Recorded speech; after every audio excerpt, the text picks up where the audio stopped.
ఎందుకు రామ్, నేనంటే నీకు అంత ఇష్టం? ఎందుకంటే నువ్వు నాన్నవి కదా. Watch our film Anaganaga, streaming now only on ETV Win.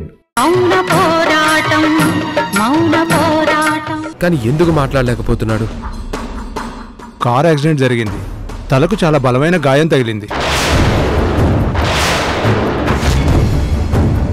షాకు కూడా గురయ్యాడు. ఆ షాక్లో తనకి మాట కూడా పోయింది.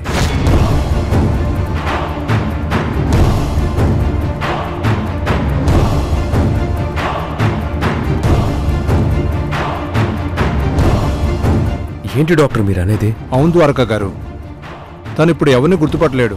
తనకి ఏ మెమోరీస్ గుర్తుండవు.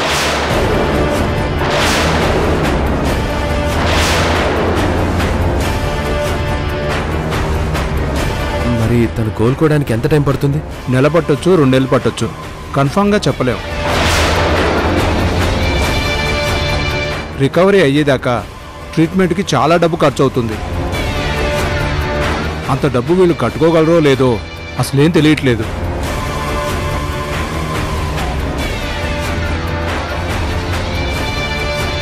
డాక్టర్, వీడి ట్రీట్మెంట్కి ఎంత డబ్బు ఖర్చైనా పర్వాలేదు, నేను పే చేస్తాను. వీడు కొన్ని కేసుల్లో చాలా కీలకం. వీడు రికవర్ అవ్వాలి. అలాగే ద్వారకా గారు, తప్పకుండా మా ప్రయత్నం మేము చేస్తాం. వీలైనంత తొందరగా తను రికవరీ అయ్యేలా చేస్తాం. Thank you doctor.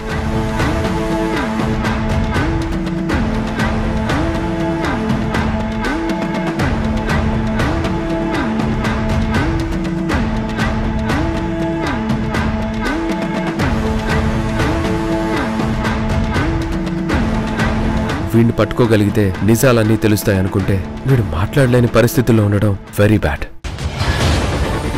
ఈ విషయం వెంటనే అమ్మకి చెప్పాలి చరణ్. మా అమ్మ ఏదైనా సలహా ఇస్తుందేమో. అలాగే బావగారు, కాల్ చేయండి.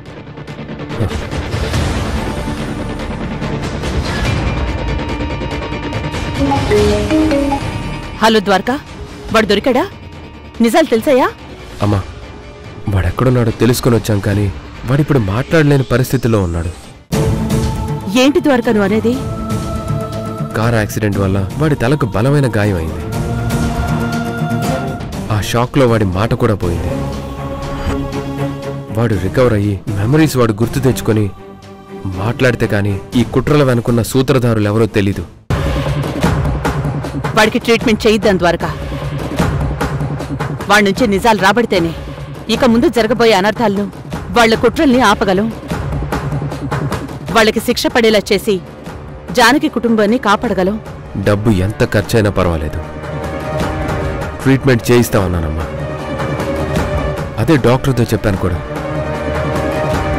ఈలోపు వీడి ఆధారంగానే ఈ కేసును వేరే విధంగా కానీ ఇన్వెస్టిగేషన్ చేయొచ్చేమో ఆలోచిద్దాం. అలాగే ద్వారకా. ఉంటానమ్మా. సరే.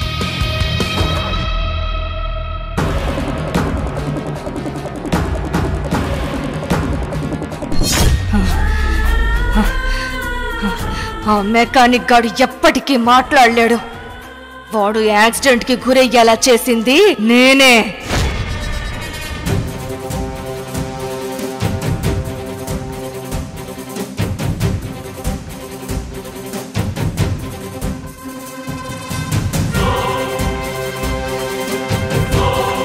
ఈ దయ్యంతో స్నేహం నా చావుకొచ్చేలా ఉంది. ఈ నందిని ఆత్మ నన్ను ఇలా పీడిస్తూ ఉందని జానకి గారి ఒంట్లోకి దూరి జానకి గారి కూతురి జీవితమే నాశనం చేయాలని చూస్తూ ఉందని చెప్పేస్తాను. జానకి గారిని కలిసి అన్ని నిజాలు చెప్పేస్తాను. చెప్పేయాలి.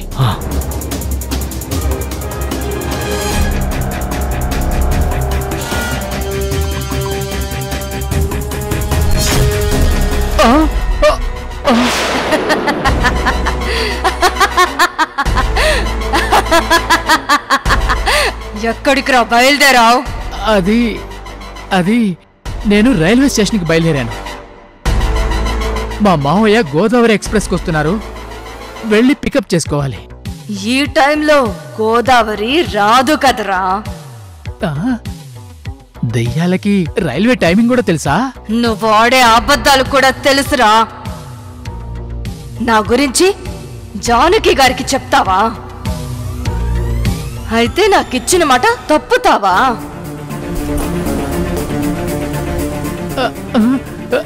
అది అది నేను జానకి గారింటికి బయలుదేరలేదు. నువ్వు ఆ మనిషి దగ్గరికే బయలుదేరతావని తెలుసురా. నీ బుద్ధి మారదని కూడా నాకు అర్థమైంది. నమ్మక ద్రోహం చేసే నీలాంటి వాణ్ణి అస్సలు బ్రతకనివ్వకూడదు. ఇప్పుడే నిన్ను చంపేస్తాను. అమ్మో!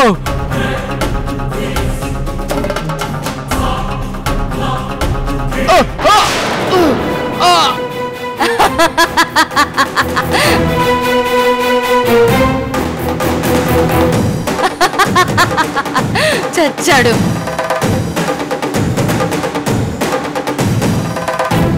ఏ సౌందర్య, వీడి చావు ముహూర్తమే నీ ముహూర్తం.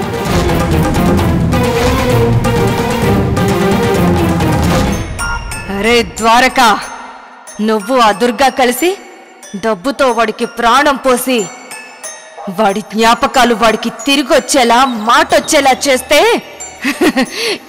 ఈసారి వాడిని చంపేస్తాను. నా ప్రతీకారం నెరవేరేదాకా ఆత్మగా నేను ఇక్కడే మీ చుట్టూనే తిరుగుతుంటాను.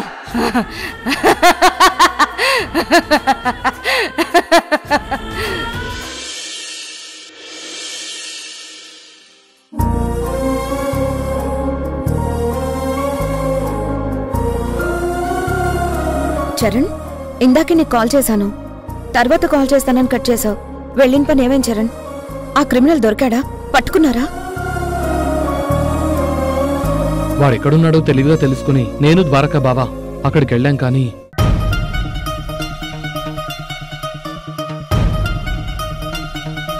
వెళ్తే వాడి నుంచి చెప్పించాల్సిన నిజాలన్నీ ద్వారకా చెప్పించుంటాడు కదా. ఎవరు చేశారట? ఎందుకలా చేశారో తెలిసిందా? ఏమీ తెలీదమ్మా.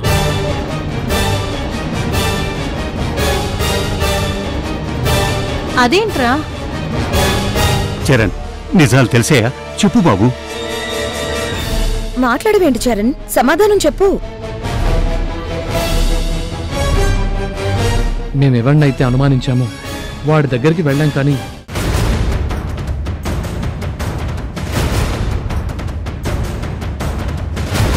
వాడు మాట్లాడలేని పరిస్థితుల్లో ఉన్నాడు.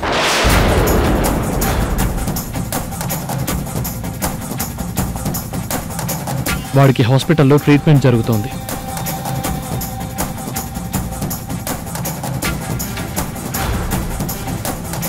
వాడిప్పుడు మనుషుల్ని గుర్తుపట్టలేని పరిస్థితుల్లో ఉన్నాడు. ఏంటి చరణ్ ఇది? కార్ యాక్సిడెంట్ జరిగిందట. తలకు బలమైన గాయమైందని, జ్ఞాపకాలు మర్చిపోయాడని డాక్టర్ గారు చెప్పారు.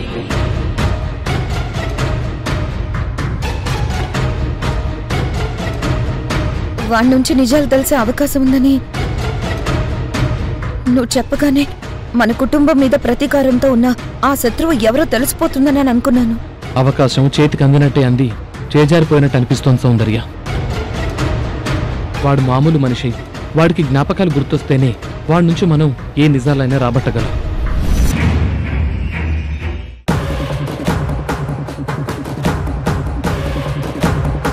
ఈలోపు వేరే ప్రయత్నాలు కూడా ఉన్నాయి. వీలైనంత తొందరగా తెలుసుకునే ప్రయత్నం చేద్దాం.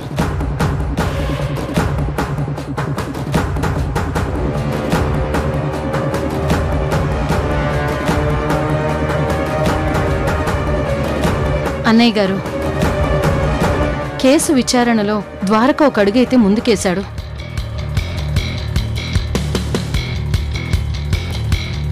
తొందరలోనే ఈ సమస్యలన్నిటికీ పరిష్కారం దొరుకుతుంది.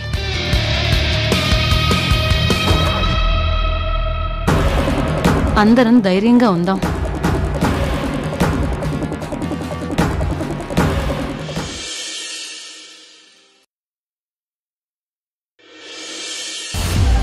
నక్షత్ర, నీ పాటికి నువ్వు మురారికి ఆల్ ది బెస్ట్ చెప్తున్నావు.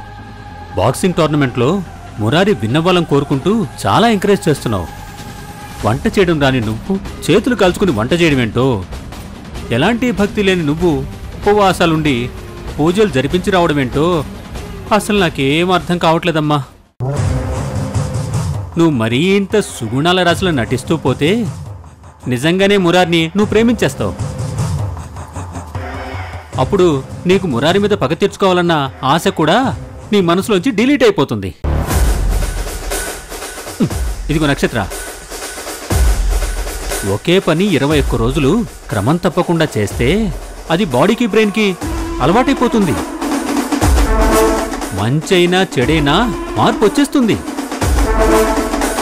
అలా నువ్వు మురారి విషయంలో మంచిదానిలా మారిపోతావేమో నాకు అనిపిస్తుంది. అదే జరిగితే ఇక నాకు పనే ఉంటుందమ్మా. ఏ కాశీకో హిమాలయాలకో టికెట్ వేసుకుని వెళ్ళిపోతానమ్మా. అంతకన్నా ఏం చేయగలనమ్మా? మావయ్య, మురారికి జరిగే అవమానాలు ఓటములు చూడడానికి మీరు నా పక్కనే ఉండాలి. ఏం ఓటములో నక్షత్ర, ఆ మురారి దగ్గర రెచ్చిపోతూ కసిగా బాక్సింగ్ ప్రాక్టీస్ చేస్తున్నాడు. తప్పకుండా ఛాంపియన్ అవుతాడేమో అనిపిస్తోంది.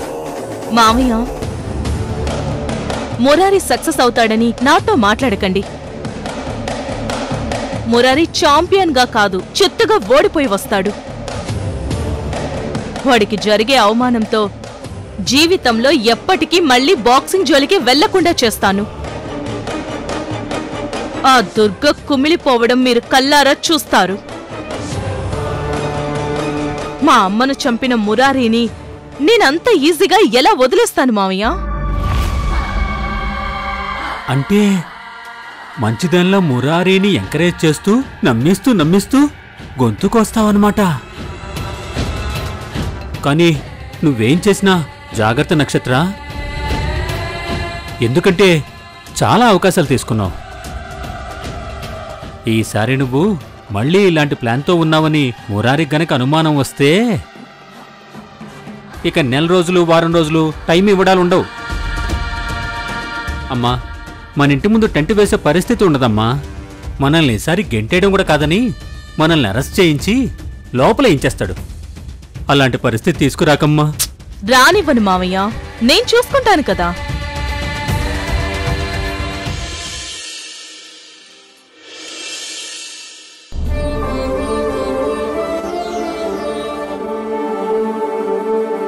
అన్నయ్య గారు, మజ్జిగ తీసుకోండి.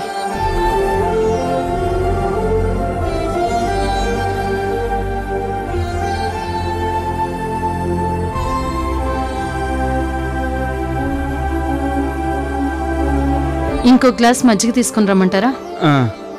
అలాగే అన్నయ్య గారు.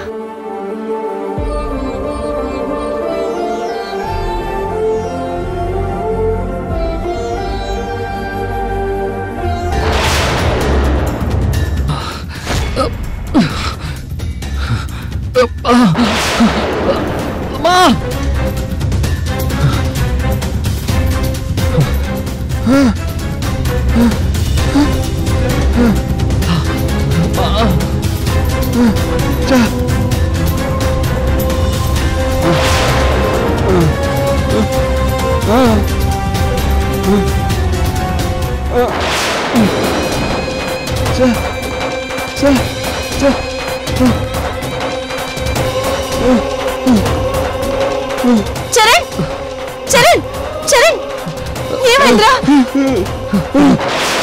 చరణ్, చరణ్, ఏమైంది చరణ్? చరణ్, చరణ్, ఏమైంది చరణ్? చేతి పట్టుకున్నావేంట్రా? ఏమైంది? నాకేం కాలేదమ్మా. ముందు మావయ్య గారిని సోఫాలో కూర్చోబెడదాం. రండి మావయ్య.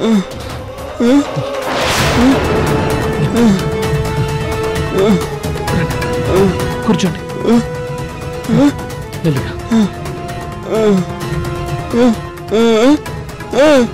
నాకేం కాలేదు మావయ్య. ఏం కాకపోతే నీ గురించి అత్త ఎందుకు అంత గట్టిగా అరుస్తారు? ఏం కాకపోతే చెస్ట్ పెయిన్ వచ్చినట్టు ఎందుకు పట్టుకున్నావు? ఎందుకు మమ్మల్ని అందరినీ టెన్షన్ పెట్టావు? ఎందుకంటే మామయ్య గారి కోసం. నాన్న కోసమా? అదేంట్రా? మాకేమీ అర్థం కావటం లేదు బాబు. తాతయ్య, మామయ్య గారికి మాటలు రావాలంటే ఏదైనా సడన్ షాక్ లోనే అది సాధ్యమవుతుందని దుర్గా అత్తయ్య చెప్పారు.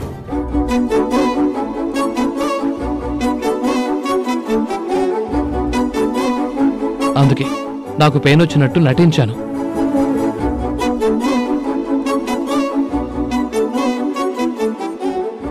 మామయ్య గారి నోటి నుంచి మాట రాబోయింది, కానీ మాట్లాడలేకపోయారు. ఎవరి సహాయం లేకుండా 2-3 అడుగులు ముందుకేశారు.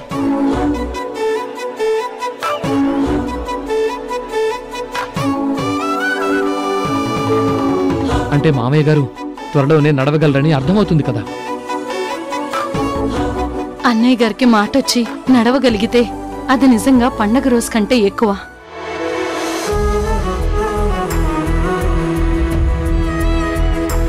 అలాంటి రోజు ఎంత తొందరగా వస్తుందా అని అందరూ ఎదురు చూస్తున్నారు చరణ్. మామయ్య గారు తొందరలోనే మీరు నడవగలుగుతారు, మాట్లాడగలుగుతారు కూడా.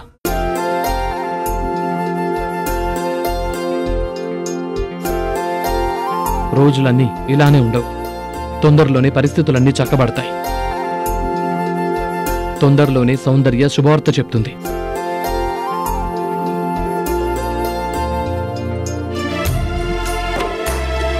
కొన్ని నెలల తర్వాత మీరు తాతయ్య అవుతారు.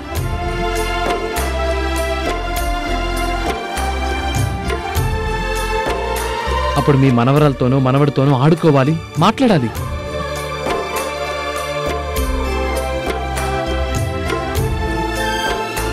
అప్పుడప్పుడు స్కూల్ దగ్గర దింపాలి, దగ్గరలో సూపర్ మార్కెట్లు తిప్పాలి.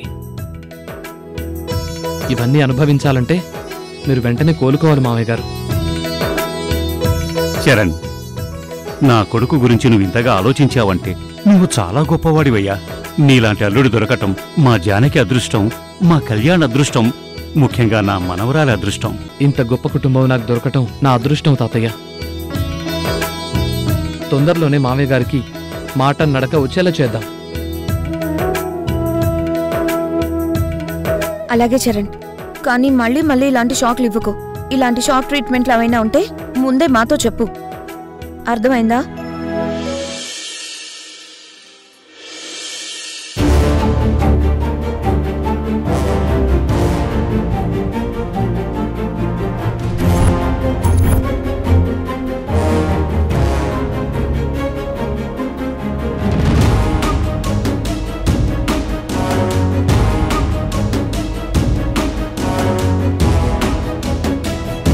చరణ్ శోభను మూసెత్తకుండా కొద్ది రోజులు దూరంగా ఉండడానికి ఒప్పుకుంటాడా?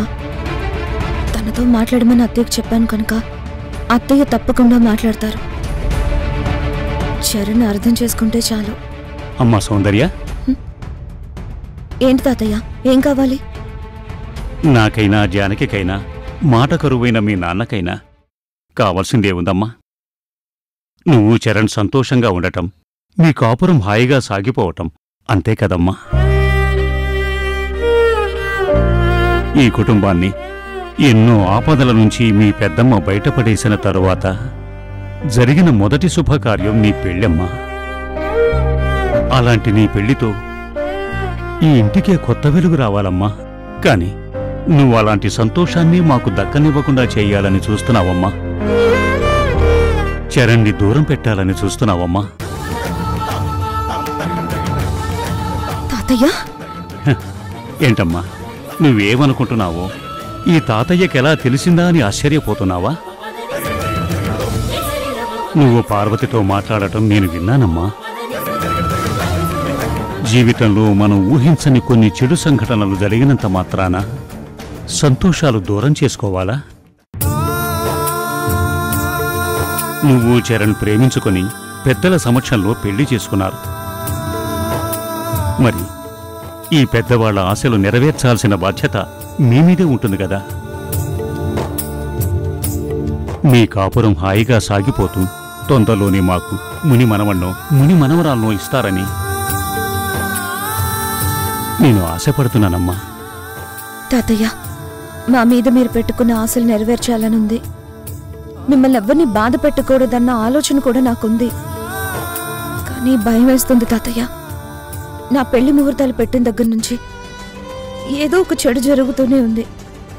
మళ్ళీ అలాంటిదేమైనా జరిగితే నేను తట్టుకోలేను. నా పెళ్లి ఈ కుటుంబానికి శాపంగా మారకూడదు కదా. అమ్మా సౌందర్య, నువ్వు అలాంటి భయాలు పెట్టుకుని మనసు నరకం చేసుకోకమ్మా.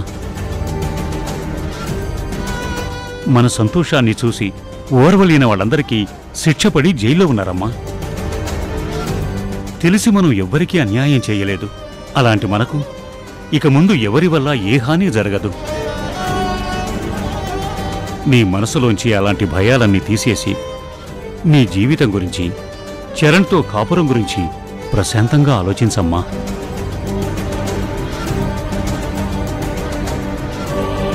నేను చాలా నిష్ఠగా 108 రోజులు దీక్ష చేస్తున్నాను. నేను ఈ దీక్షలో ఉండే ఈ రోజుల్లో మనం ఒకరికొకరు దూరంగా ఉండాలి. ఏ సౌందర్య, ఈ జానకి దేహాన్ని వాడుకుని చరణ్ని నువ్వు పెళ్లి చేసుకున్నా నిన్ను వాణ్ణి ఎప్పటికీ కలవనివ్వను.